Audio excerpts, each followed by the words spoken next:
going to apologize. I do have laryngitis today, so I'm going to be a little difficult to hear. But I wanted to start today by listing some of the reasons that I personally continue to come to these meetings and speak. The statements I'm going to use are as factual as I can reasonably get, and I do have documentation to back up these statements, and I'm happy to provide that to anyone that's interested, with the caveat that I'm not going to disclose private student or community member information that has been entrusted in me. So my participation in these meetings began after several student families reached out to statewide advocacy organizations to investigate civil rights violations that were taking place in our schools. These violations are well documented and currently being investigated by the appropriate overseeing organizations.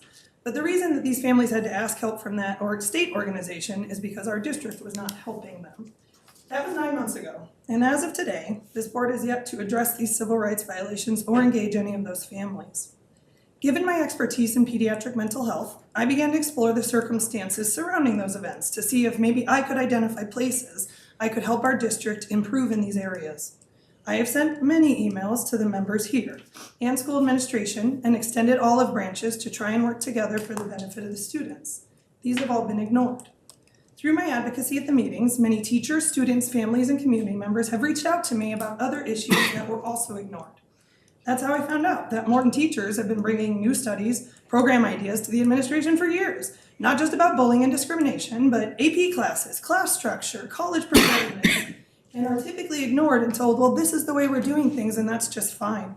Some teachers have even been pulled into the admin offices and intimidated merely for bringing these up or for talking to me. And this is the exact same frustrating experience I'm having with this administration, so I believe them.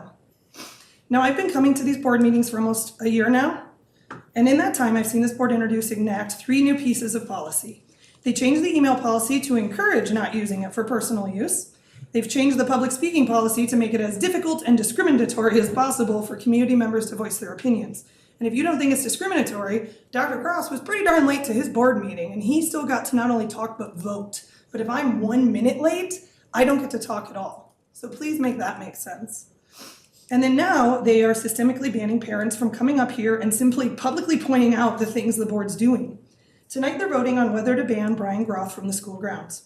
His crime is touching someone on the shoulder to try to get their attention, like this. That is being called aggressively making unsolicited physical contact. The first of these videos is online. So if you don't believe me in saying that's a ridiculous claim, please go watch the video for yourself. 30 seconds. The second was witnessed by probably 20 people in this room, and you can hear the audio from that. And not a single one of those comments on it because it was that benign an interaction.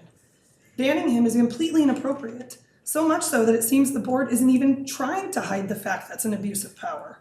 And if you're using that power to punish adults to that degree, how on earth are we ever going to be confident that you aren't going to do the same to our kids?